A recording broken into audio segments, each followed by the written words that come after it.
This is huge and absolutely chilling, and it exposes the scale of the crime which Israel could now be undertaking. An official document from the Israeli Ministry of Intelligence has been leaked.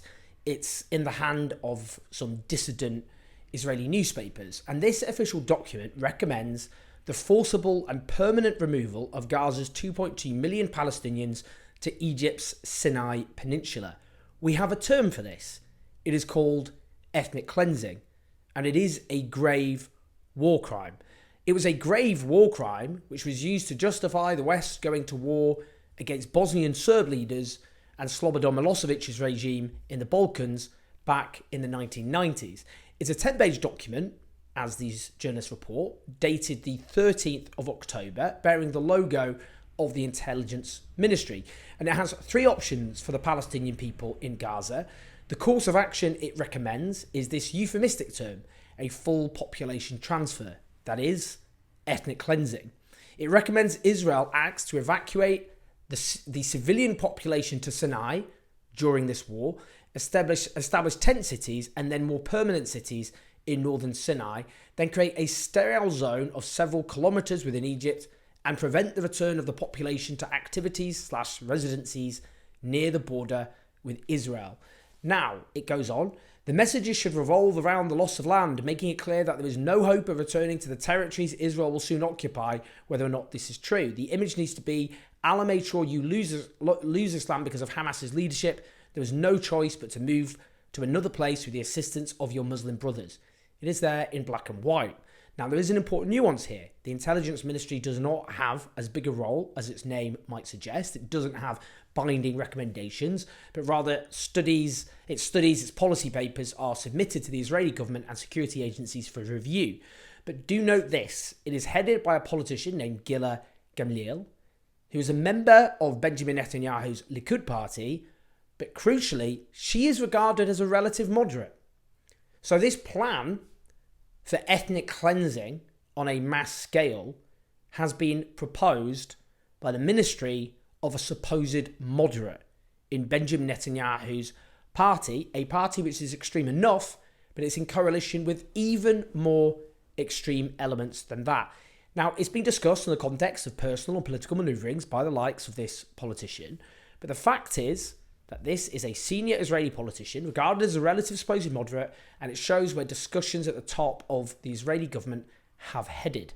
We've already seen Benjamin Netanyahu demand all of Gaza's civilian population flee near the start of this horror, an impossibility, of course. They're trapped. It's an open-air prison camp.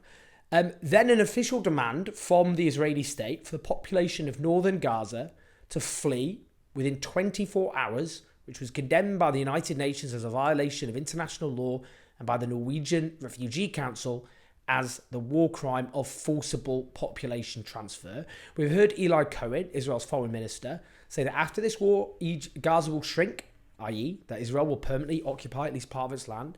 The former Israeli deputy foreign minister and now Israel's ambassador to the UK, Zipi Hotovely, who once declared that between the sea and the Jordan River there needs to be one state, only the state of Israel, demanding, in other words, mass annexation of Palestinian land.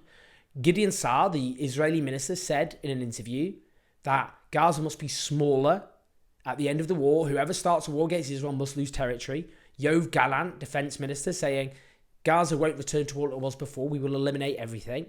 The Egyptian regime has been repeatedly warning that Israel's plan is to drive Gaza's population into the Sinai desert. We know the former Egyptian dictator Hosni Mubarak came under pressure from Washington to cede Egyptian territory in the Sinai desert to create a Palestinian state. Now, if this evidence, all these reams of evidence were coming from Putin's key allies, or say from Serb leaders in the 1990s, it would just be seen as a slam dunk case.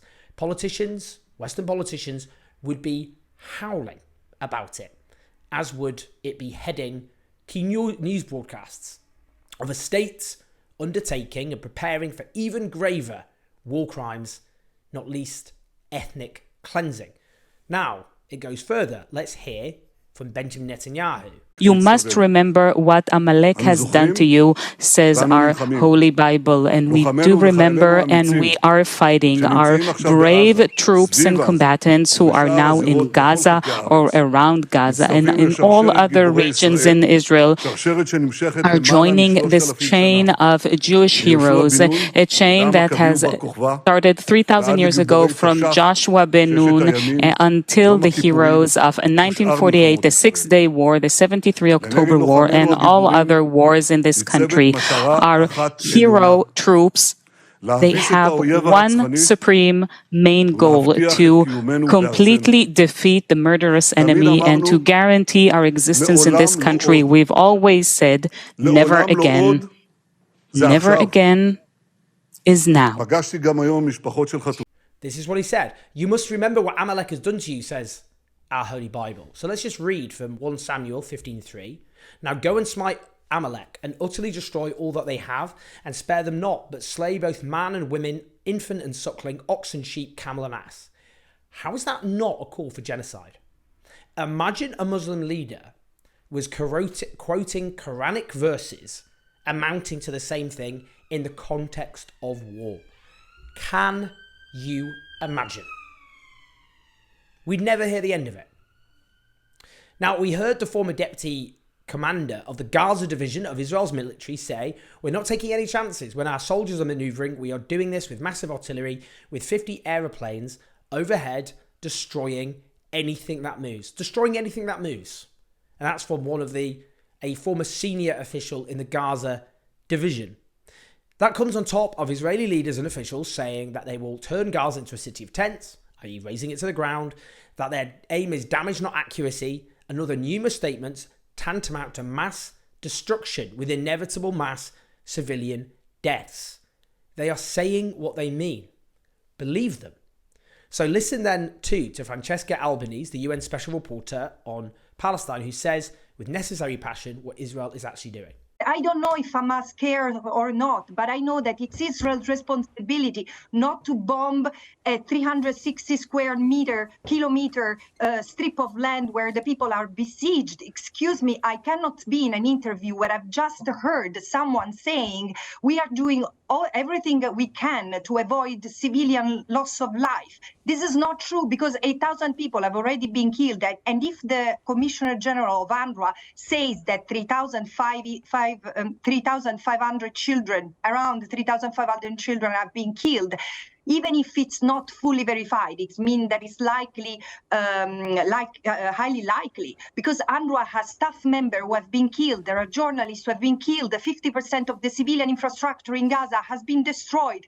The Palestinians in Gaza have nowhere to go. Please imagine what it is to have 2 million people, 200,000 living in 300 square meters, which is being bombed north to south. Where do these people have to go? There is no safe haven. These people are trapped and are being killed. This is what Israel is pursuing. Now, she actually warned at the end of that interview about the risk of genocide. That's a senior UN official. In 3 weeks, there have been over 8,000 deaths. That could be an underestimate, given the number trapped under rubble. Over 3,000 of them children, as she reports. Half the damages or destroyed. How many more are going to die in the coming weeks, if that's already how many have died in the opening salvos? The risk is clear. A mass slaughter of a scale which, frankly, is something which should chill us and disturb us, because the death toll is already hideous. But it could be a mass slaughter culminating in the permanent mass expulsion of the Palestinian population of Gaza. This is one of the gravest crimes being committed of our time, and it is not being hidden by Israeli leaders. I must keep repeating that. They're not trying to disguise their intentions. They are being open, shamelessly open, about the war crimes they are committing.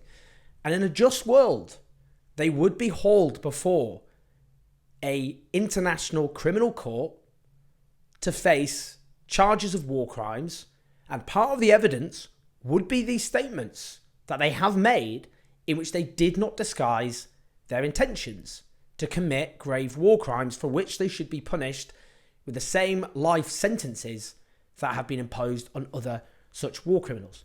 But our governments are not condemning these war criminals. They are complicit in their crimes. And in this country, the government and the main opposition party have rallied behind them. It is those who support these war crimes who are being portrayed as moderates, and those who oppose these war crimes, oppose the mass slaughter of little children who are being treated as morally indecent extremists who deserve to be hounded and purged and demonised and silenced. Well, I know how history will judge each of them. Again, they are being open and honest. They're not pretending. Believe them. Please like and subscribe. Do keep the show on the road on patreon.com/ownjose84 and listen to us on the podcast. I'll speak to you soon.